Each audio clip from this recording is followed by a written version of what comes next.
Bobby ചെമ്മണ്ണൂരിനെതിരായി police ഇപ്പോൾ അദ്ദേഹത്തിൻ്റെ FIR ഇട്ടിരിക്കുന്നത് 2 സെക്ഷനാണ്. ഒന്ന് BNS 75 പ്രകാരം, അത് പഴയ IPC 354 വകുപ്പിന് പകരമായിട്ട് BNS ഇട്ടതാണ്.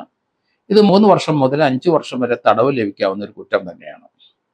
പിന്നെ IT ആക്ടിലെ 67 ഇട്ടിട്ടുണ്ട്. അതിനകത്ത് ഫസ്റ്റ് ഒഫൻഡർ ഇങ്ങനെ അവഹേളിക്കുകയും അസഭ്യവർഷങ്ങൾ ചൊരിയുകയും അങ്ങനെയുള്ള കാര്യങ്ങൾ ചെയ്താൽ IT ആക്ട് ഇലക്ട്രോണിക്സ് മീഡിയത്തിൽ കൂടെയാണ് അത് ലക്ഷക്കണക്കിന് ആൾക്കാർ കാണുന്നത്, ലക്ഷക്കണക്കിന് ആൾക്കാരിലേക്ക് അയച്ചു കൊടുക്കപ്പെടുന്നത്. അപ്പോൾ IT ആക്ടിൻ്റെ 67 അട്രാക്ട് ചെയ്യും.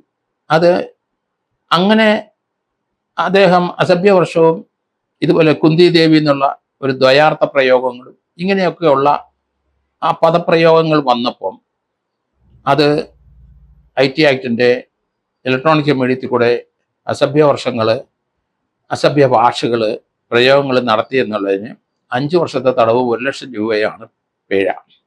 അങ്ങനെ അദ്ദേഹം ഇങ്ങനെ ചെയ്യാൻ പാടില്ല എന്ന് പറഞ്ഞ് വാണിംഗ് കൊടുത്ത ശേഷവും വീണ്ടും ഇലക്ട്രോണിക്സ് മീഡിയത്തിൽ കൂടെ അദ്ദേഹം അത് തന്നെ റിപ്പീറ്റ് ചെയ്താൽ അതൊരു സെക്കൻഡ് ഒഫൻസ് ആയിട്ടാണ് കണക്കാക്കുന്നത്. അതിന് 10 വർഷത്തെ തടവും 2,00,000 രൂപ പിഴയുമാണ്. അപ്പോൾ ഈ 2 വകുപ്പുകളാണ് ഇപ്പം പോലീസ് ചേർത്തിരിക്കുന്നത്. കാരണം പോലീസ് ഏതായാലും പോലീസ് കസ്റ്റഡിയിലേക്ക് ഇദ്ദേഹത്തിനെ ചോദിക്കുമെന്ന് ഞാൻ കരുതുന്നു. അതിൻ്റെ കാരണം ഇദ്ദേഹത്തിൻ്റെ ഇനിയുള്ള ഫോണ്, ലാപ്ടോപ്പൊക്കെ റിക്കവർ ചെയ്യാനുണ്ട്. അതുകൊണ്ട് 2 ദിവസം കസ്റ്റഡി ചോദിക്കും. അത് തിങ്കളാഴ്ച അതിനുള്ള അപേക്ഷ ഇപ്പം കൊടുത്തിട്ടുണ്ടാവും. തിങ്കളാഴ്ച ആ കോടതിയിൽ വാദം ഉണ്ടാവും. ജുഡീഷ്യൽ ഫസ്റ്റ് ക്ലാസ് മജിസ്ട്രേറ്റ് കോടതിയിൽ വാദം നടക്കും. അതിനുശേഷം കോടതി തീരുമാനിക്കും കസ്റ്റഡി കൊടുക്കണോ ഇല്ലയോ. എന്തായാലും കസ്റ്റഡി കൊടുക്കേണ്ട ഒരു ആവശ്യം ഇല്ലാത്തതുകൊണ്ട്, കാരണം അദ്ദേഹത്തിൻ്റെ സാന്നിധ്യത്തിൽ 27 എവിഡൻസ് ആക്ട് പഴയ IPC അനുസരിച്ച് റിക്കവർ ചെയ്യേണ്ടിയിരിക്കുന്നു.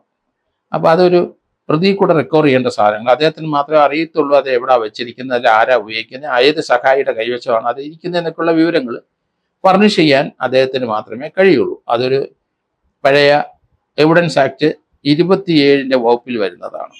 അപ്പോൾ അതുകൊണ്ട് ആ റിക്കവറി നടത്തണം. അതുകൊണ്ട് കസ്റ്റഡി ചോദിക്കുമെന്നാണ് ഞാൻ കരുതുന്നത്.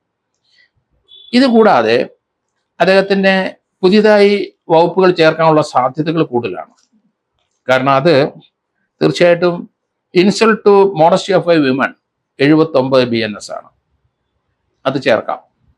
അതുപോലെ അദ്ദേഹം ആ ആലക്കോട്ടെ ചെമ്മണ്ണൂർ ജൂബിലിയുടെ ഉദ്ഘാടന സമയത്ത് അദ്ദേഹം ഡാൻസ് ചെയ്യുന്നത് നമ്മൾ കണ്ടു. അദ്ദേഹത്തിൻ്റെ തൊട്ടടുത്ത് ഹണി റോസ് ഡാൻസ് ചെയ്യുന്നത് നമ്മൾ കണ്ടു. ഹണി റോസിന്റെ കഴുത്തിൽ അണിഞ്ഞിരിക്കുന്ന മാല കാണിക്കാൻ, കാരണം സ്വർണ്ണാഭരണ കടയുടെ ഉദ്ഘാടനമാണല്ലോ, അദ്ദേഹം ഇങ്ങനെ കൈ ചൂണ്ടി ആ മാലയിലോട്ട് കഴുത്തിൻ്റെ അവിടെ ചൂണ്ടുന്ന കാണിക്കുന്നുണ്ട്. അതിനുശേഷം അവരുടെ കൈ പിടിച്ചിട്ട് അവരെ കറക്കി പിൻവശത്തെ മാലയുടെ ആ ലോക്കറ്റൊക്കെ കാണിക്കാൻ വേണ്ടിയിട്ടാണെന്ന് പറയുന്നു. ആ കൈ പിടിച്ച് കറക്കുന്നതുണ്ട്. അപ്പോൾ അത് സെക്ഷൻ 76 BNS അനുസരിച്ച് കുറ്റകരമാണ്. കാരണം അവരുടെ ദേഹത്ത് തൊട്ടു, കറക്കുകയും ചെയ്യുന്നു. കറക്കിയപ്പം ക്രിമിനൽ ഫോഴ്സ് യൂസ് ചെയ്തു. അവർ തന്നെ കറങ്ങി, ഇദ്ദേഹം കൈ പിടിച്ചു. അപ്പോൾ അത് 76. അപ്പോൾ ഇനി ഈ FIRന്റെ കൂടെ 75 കൂടാതെ 76ഉം 79 കൂടെ രംഗപ്രവേശം ചെയ്യാനുള്ള സാധ്യത കൂടുതലാണ്. അങ്ങനെ വന്നു കഴിഞ്ഞാൽ തീർച്ചയായിട്ടും അദ്ദേഹത്തിന് ലോവർ കോടതിയിൽ നിന്ന് ജാമ്യം ലഭിക്കാനുള്ള സാധ്യത വളരെ വിരളമായിട്ട് തോന്നുന്നു. പിന്നെ ഹൈക്കോടതി മാത്രമേ ആശ്രയമുള്ളൂ. ഹൈക്കോടതി ലഭിച്ചാൽ തന്നെ ജാമ്യം ലഭിച്ചില്ലെങ്കിൽ അദ്ദേഹം മിക്കവാറും സുപ്രീം കോടതിയിലോട്ട് പോകേണ്ടി വരും. കാരണം അദ്ദേഹത്തിൻ്റെ അഡ്വക്കേറ്റ്, കേരളത്തിലെ പ്രശസ്തനായ അഡ്വക്കേറ്റ് രാമൻപിള്ള അസോസിയേറ്റ്സ് ആണ് ഇദ്ദേഹത്തിൻ്റെ ഈ ജാമ്യത്തിന് മൂവ് ചെയ്യുന്നത്. നമുക്കറിയാം, നടൻ ദിലീപിൻ്റെ കേസിൽ അഡ്വക്കേറ്റ് രാമൻപിള്ളയായിരുന്നു.